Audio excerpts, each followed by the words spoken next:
So if you recall, the whole point behind sorting our data is to search for information, to make the information quickly accessible.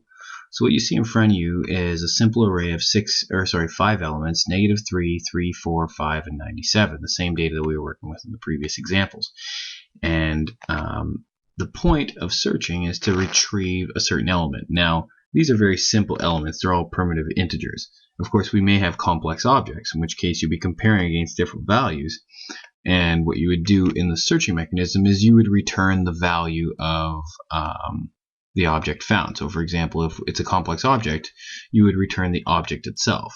In this simple case, we're just going to return the integer. So there's two types of searches that we're going to look at. And the first one we're going to look at is something called a linear search.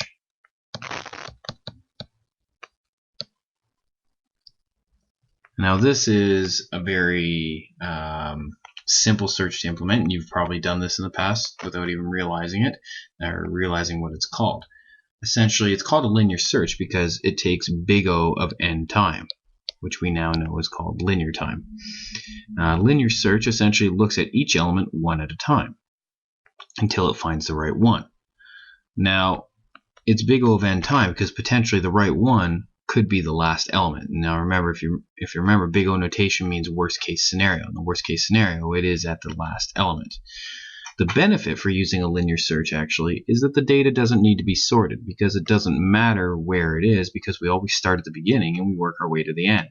So if the data is sorted or not, we can still use a linear search. But it's not exactly that efficient. So how does it work? Well, we essentially say, well, look at the first element. Is that the one I'm looking for? No. Look at the next one. Is that the one I'm looking for? No. Look at the next one. Is that the one I'm looking for? No. Look at the next one. If eventually we do find the right one, we immediately stop checking and we return that element. However, if we get to the very end of the list and we still haven't found it, then we need to return some type of symbol or sign or something to indicate that the data was not found. Now typically, if you're searching for objects, the return value would be a null value, meaning that nothing was found. If you're searching for something simple like a primitive or an integer, for example, you might return some type of number that's not really possible in the data set you're working with. So for example, if your numbers are all positive numbers, you could say, for example, return a -1. In other cases, you'd usually have to denote something else and somehow signify it in some other way. Now, a linear search can be pretty straightforward, and it should be easy to implement.